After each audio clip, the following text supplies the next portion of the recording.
अब मैं लट लकार के बाद लोट लकार को बताऊंगा। यह है लोट लकार, यानी लकार का दूसरा भेद। लोट लकार, लकार का दूसरा, ये दूसरा। मैं बताया था कि यह जो लोट लकार है, यह आज्ञा या अनुज्ञा के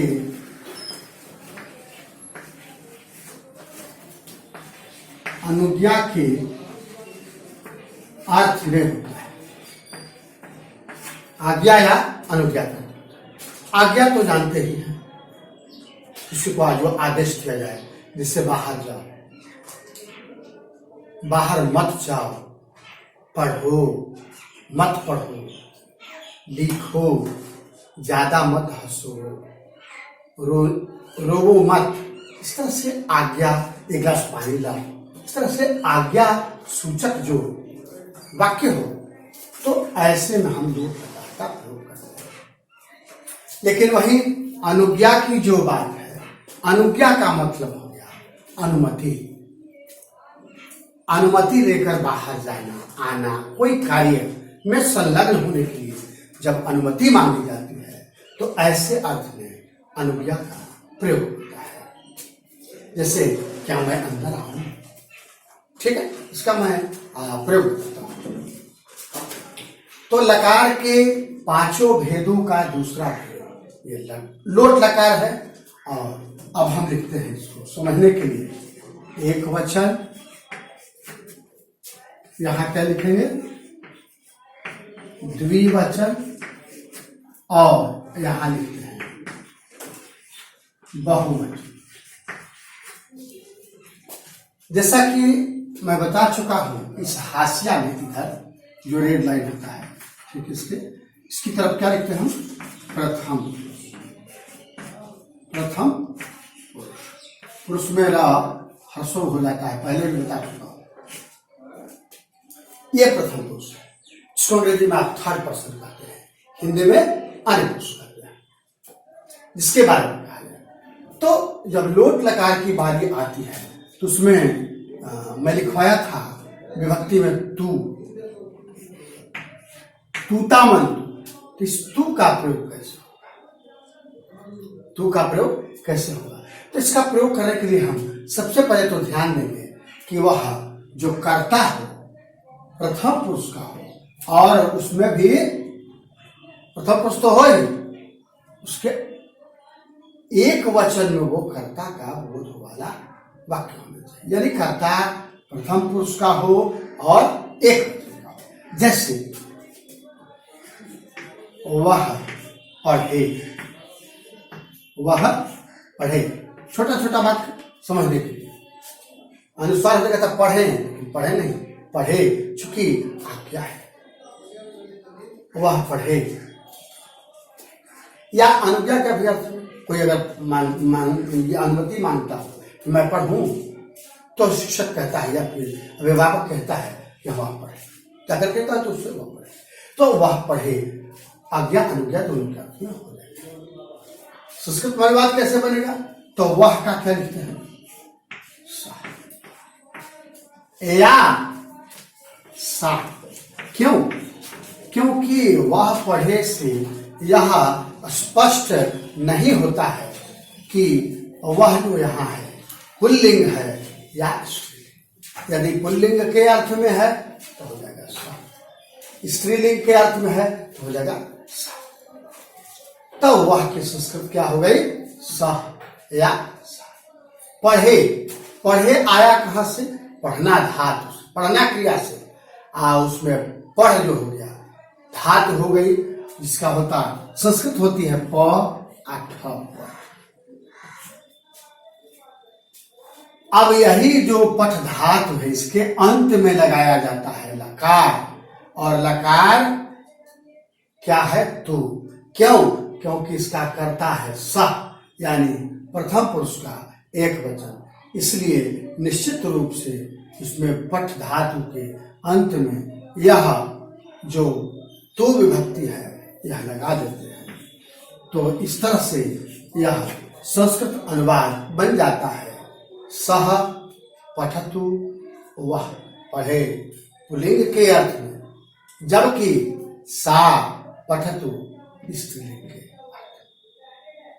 कोई दूसरा उदाहरण और लीजिए, जैसे राम जाए, राम जाए, इस तरह का अगर हो तो यह भी थर्ड पर्सन होंगे, क्योंकि नाम ही सी इट नेम अंग्रेजी में भी पढ़ते होंगे। तो वह हो गया, नाम हो गया। यह आपको अन्य पुरुष यानी थर्ड पर्सन यानी प्रथम पुरुष, और राम कहने से कितने का बोध हो रहा है? एक का बोध हो रहा है, यानी राम एक वचन। इसलिए संस्कृत क्या हो जाएगा? राम। क्या हो जाएगा? और जाए, जाना क्रिया से तो हो जाएगा गच्छ। क्या हो जाएगा? गच्छ। चूंकि जाना क्रिया गम धातु का हो जाता है, और इस गम का आदेश क्या होता है? गच्छ। गच्छ से चलता है। गम का प्रयोग कब होगा? लिट लगाना, भविष्य में। तो यहाँ जाना जो क्रिया है उसका जा धातु है, और जा का हो जाएगा गच्छ। ऐसे में आपको एक वचन की बात लगाएंगे धातु के अंत में क्या चीज? तो क्या हो जाएगा? अच्छा, तू। और इस तरह से यहाँ पूर्ण विराम देकर के वाक्य पूर्ण हो जाता है, रामः गच्छति। अब एक वचन के बाद हम ये चलते हैं आपको द्विवचन। अब द्विवचन का प्रयोग करके इसमें क्या हो जाता है? तू के बाद क्या हो जाता है? ताम। तू के बाद क्या हो जाता है? ताम। अब इस द्विवचन का प्रयोग देखिए कैसे होता है, इसको मिटा देते हैं, ठीक है। अब देखिए ताम का प्रयोग कैसे करें? प्रथम पुरुष का कर्ता हो लेकिन वह संख्या में दो, तो ऐसे अर्थ में हम द्विवचन लोट लगा के प्रथम पुरुष के द्विवचन का वाक्य लिखते हैं। अब देखिए हिंदी का ऐसा वाक्य ढूंढेंगे जिसमें लोट लकार आज्ञा के अर्थ में, अनुज्ञा के अर्थ में हो, और वह क्या हो? हाँ, द्विवचन हो प्रथम पुरुष। अब जैसे वे दोनों, वे दोनों, वे दोनों लिखे, क्या है? वे दोनों लिखे। इस तरह से अगर आज्ञा दी जाए, तो अगर आज्ञा दी जा रही है लिखें, आकर्ता हो वे दोनों, तब वे दोनों के संस्कृत हम लोग क्या लिखते हैं? पुल्लिंग में क्या लिखते हैं? तब नहीं, क्या लिखते हैं? तब।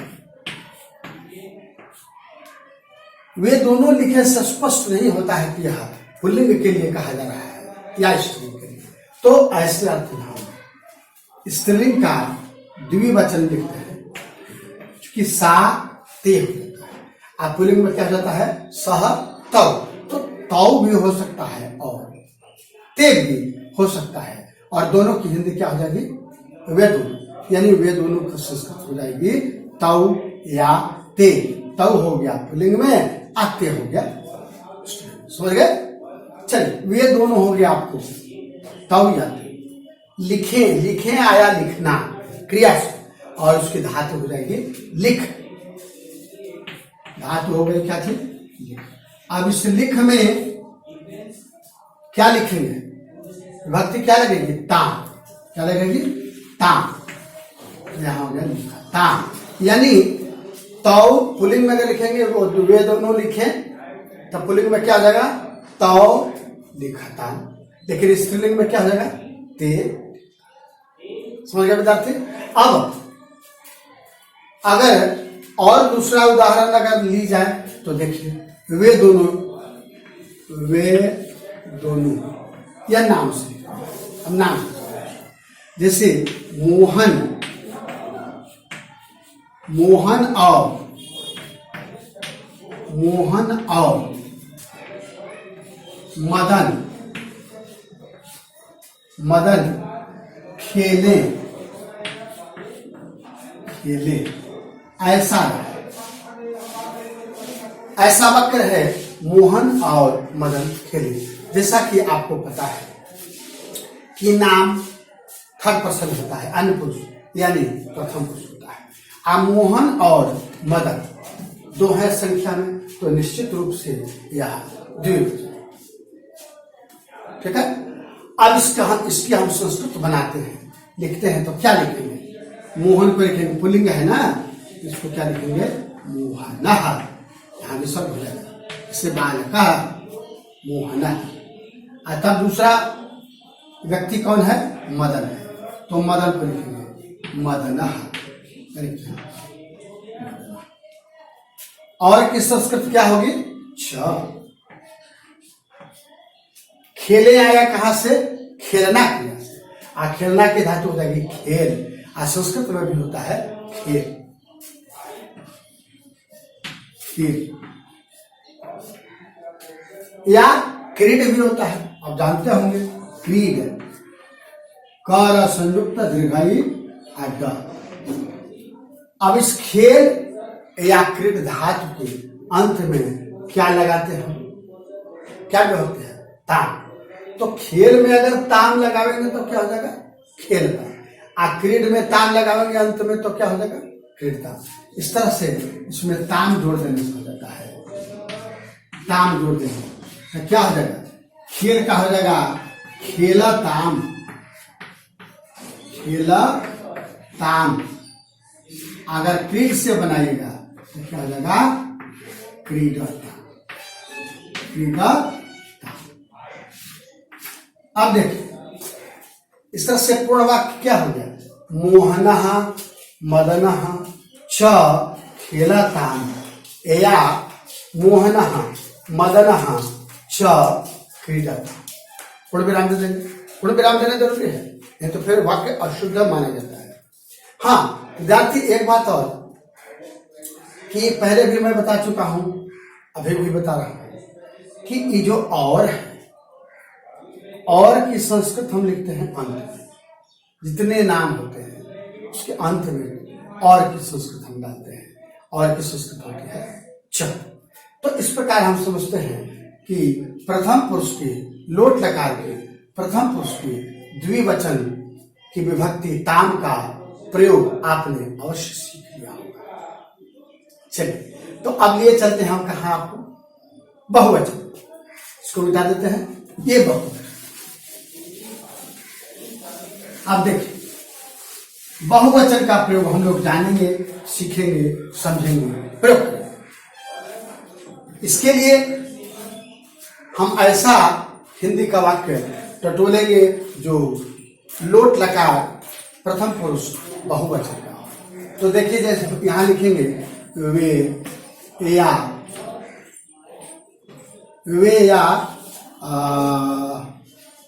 वे लोग, या वे सब, या वे सभी। सबों से कहीं का प्रयोग होता है, बहुवचन का प्रयोग होता है। वे लोग, वे सब या वे सब। कैसे आप अंग्रेजी में लिखते हैं इसका? लिखते हैं, सॉरी वे नहीं, दे ना, सब। देखिए कितना बढ़िया कॉम्बिनेशन है। अब हिंदी में है वे, अंग्रेजी में है दे, आज संस्कृत में है ते। तीनों भाषाओं में वे, दे, ते। नहीं, वे, दे, ते। हिंदी में लिखते हैं वे, अंग्रेजी में दे और संस्कृत में। हाँ पुल्लिंग की बात है, ये पुल्लिंग है, लेकिन स्त्रीलिंग में हो जाएगा तो दूसरा है। अब देखते हैं इसका प्रयोग। वे लोग, वे सब, वे सभी बोले ऐसा आदेश। इस तरह से अब हम संस्कृत अनुवाद बनाएंगे तो हो जाएगा वे का। अगर स्त्रीलिंग की बात अगर आएगी तो क्या हो जाएगा? सा, ते, ता। देखने वाली बात है कि पुल्लिंग हो या स्त्रीलिंग, ते या ताह, दोनों को अगर हिंदी समझना होगा तो ये चारों के चारों हो जाएंगे। ते और ताह की हिंदी क्या लगेगी? वे लोग, वे सब, ये दोनों। इसलिए ये चारों में से कोई एक ही लिखा रहेगा। इसका पुल्लिंग में हम संस्कृत लिखेंगे ते, लेकिन स्त्रीलिंग का अगर बोझ करके लिखेंगे तो हो जाएगा ता। अब बोले, बोले आया बोलना क्रिया से और उसकी धातु हो जाएगी बोल। तब बोल का क्या लिखते हैं? व और त, यही ना है धातु। बोल क्या जगह धातु वद। अब यह जो वद धातु है बहुवचन में, लेकिन मैंने तो लिखा नहीं कि क्या होता है। तो क्या होता है? तू, ताम, क्या चीज लिखे थे? अंतु। इसका प्रयोग क्या बताए थे? अंतु। अब ये अंतु जो है इसका प्रयोग हम करेंगे धातु के अंत, तो हो जाएगा अंतु। इसमें लगा दीजिए। अच्छा विद्यार्थी, अ मैंने नहीं लिखा, तब जबकि वहां तो अ हुआ है, यहाँ अ का प्रयोग नहीं हुआ। क्यों? क्योंकि द में अ लगा हुआ है, द है ना, तो अ इसमें स्पष्ट है, इसलिए अ का लोप हो जाता है और शेष नता संयुक्त ह्रस्व उ जो वहां बच जाता है उसी को इसमें हम योग करके और वदंतु कर देते हैं। इस प्रकार से वे लोग, वे सब, वे सभी बोले के संस्कृत अनुवाद हम लिखते हैं ते वदन पुल्लिंग के रूप में, जबकि अगर स्त्रीलिंग से लिखते हैं तो ताह वदन। समझ गए? एक और दूसरा उदाहरण, सब्जेक्ट वही रह जाएगा, कर्ता वही रह जाएगा, केवल क्रिया बदल देते हैं। तो क्रिया बदल करके लिखते हैं खाएं, ऐसा खाएं, वे खाएं या वे लोग खाएं, वे सब खाएं, वे सभी खाएं। इसका संस्कृत फिर वही ते या ता, जैसा कि अभी अभी मैं बता चुका हूं। कर्ता की संस्कृत है। अब बात रह गई खाएं, तब खाना क्रिया से आया और खाना क्रिया का धातु क्या हो गई? खा, जिसकी संस्कृत में क्या हो जाती है? खाद। खाद। अब इस खाद में हम विभक्ति लगाएंगे क्या? अंत। अब फिर वही बात, द में अ है इसलिए अ का लोप कर देंगे, तो शेष नता संयुक्त ह्रस्व जो बचा हुआ है उसी को हम न त संयुक्त ह्रस्व करके संस्कृत अनुवाद बना लेते हैं, यानी ते खादंतु या ता खादंतु। विद्यार्थी, इस प्रकार से प्रथम पुरुष, एक वचन, द्विवचन और बहुवचन का प्रयोग आप लोग सीख गए हैं, जैसा मैं सोचता हूं। आप इसको रिवीजन करते हैं। अब लिए चलते हैं हम आपको मध्यम पुरुष। मध्यम पुरुष में देखिए, यहां लिखना होगा मध्यम पुरुष। हाशिया में क्या लिखते हैं? मध्यम पुरुष। देखिए मध्यम, देखिए उसमें प्रथम में थ में शिरोरेखा नहीं दिया हुआ था और ध में शिरोरेखा नहीं है, इस पर हमेशा ध्यान रखना है। अब इसका एक वचन,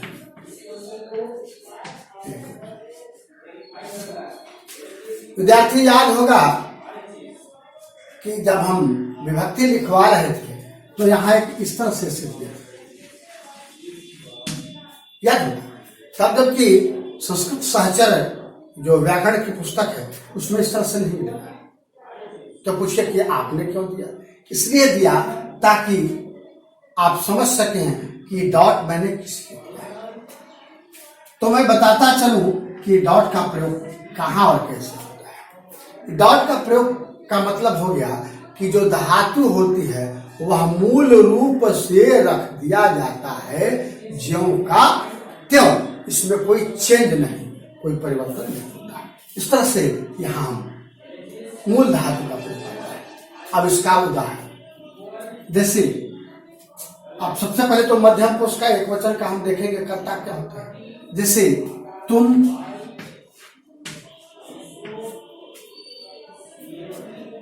पढ़ो,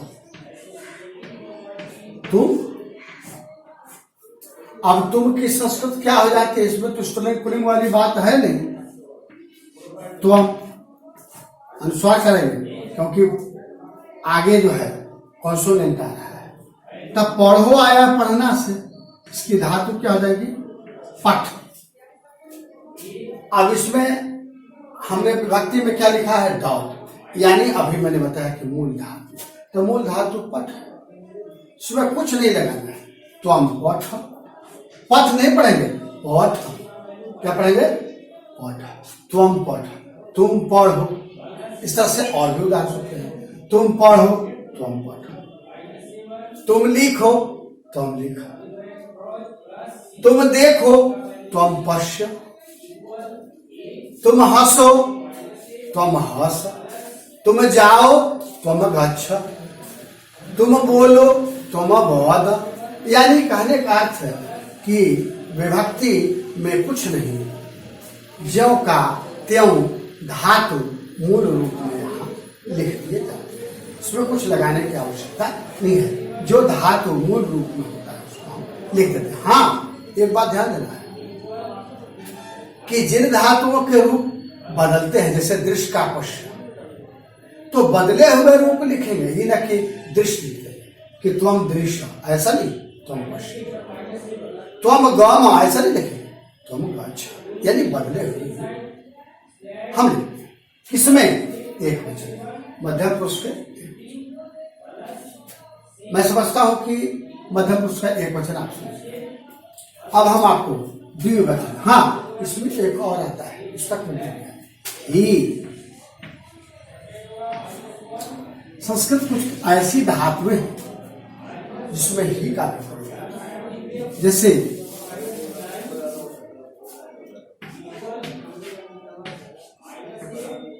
तुम जान से मार, तुम जान से मार, तुम की संस्कृत क्या हो जाती है, तो जान से मार देना, धातु एक ही है, जान से मार देना। ये पूरा का मूल धातु है हन। कौन धातु है, क्या कहता है हन। लेकिन जैसे ही हन धातु का प्रयोग लोट लकार के मध्यम पुरुष के एक वचन में जब होता है तो यह क्या हो जाता है, ज हो जाता है। क्या हो जाता है, केवल ज। और इसी ज में हम ही का प्रयोग करते हैं, हो जाता है ज ही। पूर्ण वाक्य हो गया तुम जही, तुम जान से मार। अगर है तुम उसे जान से मार दो, उसी का प्रयोग, तब क्या हो जाएगा, तुम तम जही, तम उसे या उसको। इस तरह से ही का प्रयोग और भी।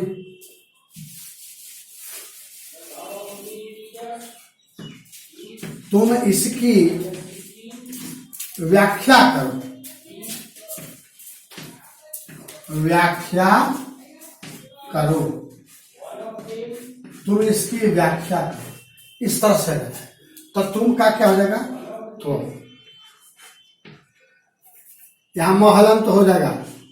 क्यों हलंत हो जाएगा मैं बता चुका हूं, फिर भी बता रहा हूं। देखिए इसकी संस्कृत क्या हो जाएगी, षष्ठी जैसे बालकस्य, इसमें क्या हो जाएगा अस्य, अस्य यानी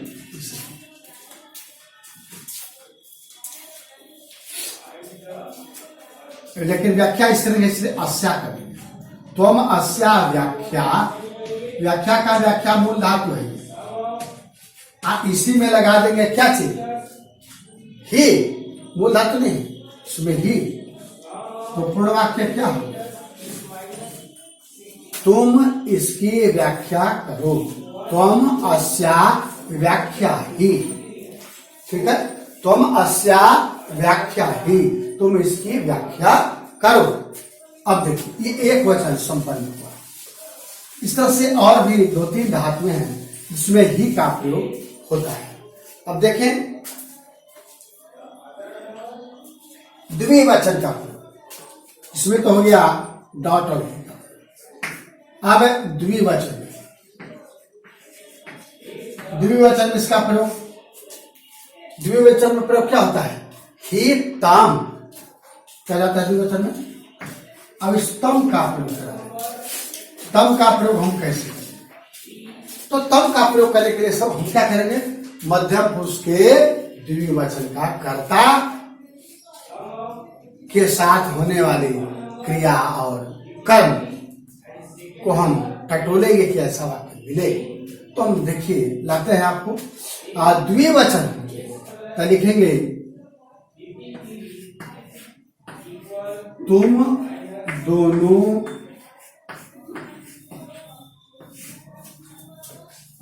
वहां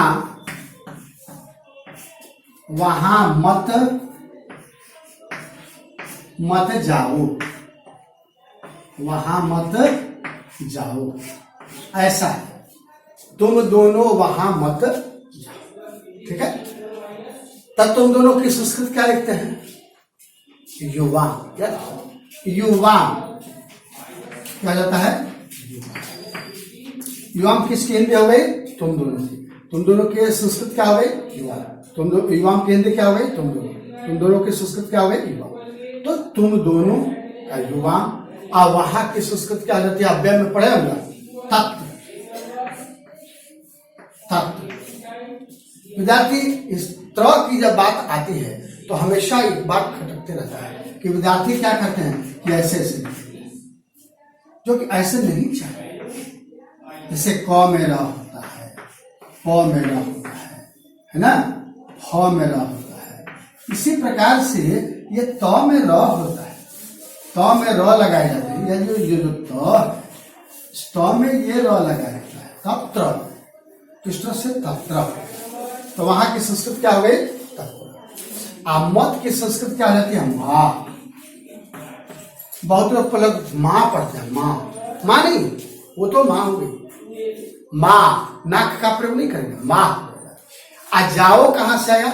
जाना की वजह से, गम धातु से। लेकिन गम का आदेश रूप चलेगा तो क्या हो जाता है? गच्छ।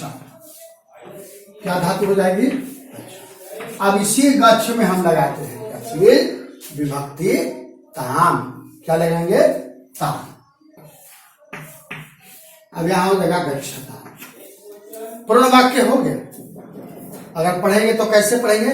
युवाम तत्र मां गच्छता, युवाम तत्र मां गच्छता। हिंदी क्या हो गई? तुम दोनों वहां मत जाओ। तुम दोनों की संस्कृत हो गई युवाम, वहां की संस्कृत हो गई तत्र, मत का हो गया मां, और जाओ का हो गया गच्छता। ठीक है। और उदाहरण, एक और उदाहरण दे देता हूं।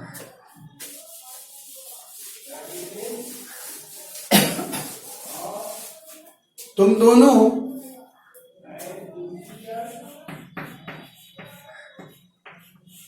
बाहर मत जाओ, तुम दोनों बाहर मत जाओ, इस तरह से। तो तुम दोनों की संस्कृत अभी बताए थे, क्या थे? युवा। क्या बताए थे? युवा। अब बाहर की संस्कृत क्या हो जाती है? वही है। उच्चारण पर ध्यान देना है, उच्चारण पर ध्यान देना। वही है, क्या होगा? वही है। और मत का संस्कृत मां, अभी बताया हमने, मां। और जाना का गच्छ, गच्छ में लगा देंगे क्या चीज? तम। ताम का बता दीजिए, तम होना चाहिए, तम। क्या हो जाएगा? पूरा क्या होगा? युवाम बहिः मां गच्छतम। ध्यान दीजिए, तुम दोनों की संस्कृत क्या हो गई? युवाम बाहर का हो गया, बहिः मत का हो गया, मां, और जाओ का हो गया गच्छतम। इस तरह से युवाम वही है माँ गच्छतम। ठीक है, अब तो कोई दिक्कत नहीं है। अब हम बहुवचन में चलते हैं। बहुवचन ये सब हम पहले लिखवा चुके हैं, याद ही तम, इसमें केवल त का, क्या चीज का प्रयोग? अब इस त का प्रयोग इसको मिटा देता है, साफ रहेगा, समझने में सुविधा होगा। देखिए त का प्रयोग, अब इस त का प्रयोग कैसे होगा? ऐसा हम देखते हैं कि मध्यम पुरुष का बहुवचन का कर्ता के साथ ऐसा कोई बात नहीं है, तो लिखेंगे तुम लोग, तुम सब, या तुम सभी,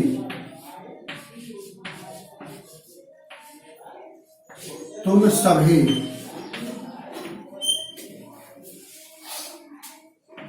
आओ।